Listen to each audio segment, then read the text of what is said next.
भगवान न जाने कितने बार हमें उपदेश देते हैं।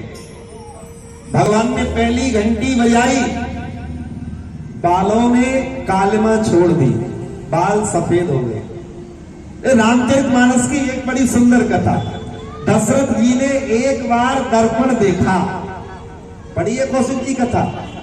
तो श्रवण समीप भय सित केसा, मनहु जरठ मन अस उपदेशा। और एक बार शीशा देखा तो राजा ने क्या देखा, मुकुट के सहारे कुछ बाल सफेद हो गए हैं। तो दशरथ जी को वैराग्य हो गया कि दशरथ, ये बाल तुझसे कहना चाहते हैं कि हमने तो अपना रंग ढंग बदल दिया, लेकिन दशरथ तूने अपना रंग ढंग नहीं बदला। ये बाल हमारे जन्म जन्म के साथी हैं। जब हम मां के गर्भ से आए, खोपड़ी पे बाल आए थे या गंजे आए थे? बाल आए थे या नहीं? तो ये बाल कैसे थे? काले थे। तो बाल कह रहे हैं कि हम तुम्हारे जन्म जन्म के साथी हैं श्रीमान जी। अब हमने अपना रंग ढंग बदल दिया, लेकिन तुम तो ऐसे के ही ऐसे हो।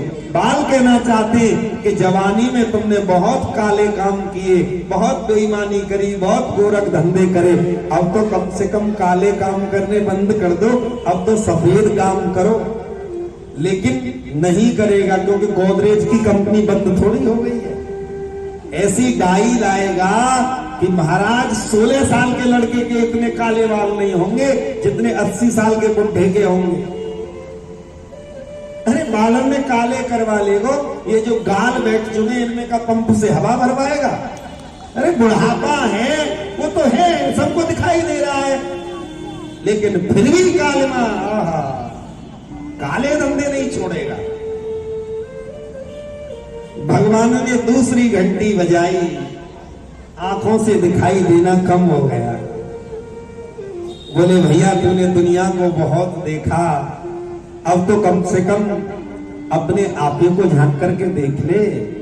घूंघट के पट खोल ली तो पिया मिलेंगे, अब तो कम से कम अपने आपे को देख, अंदर की आंखें खोल।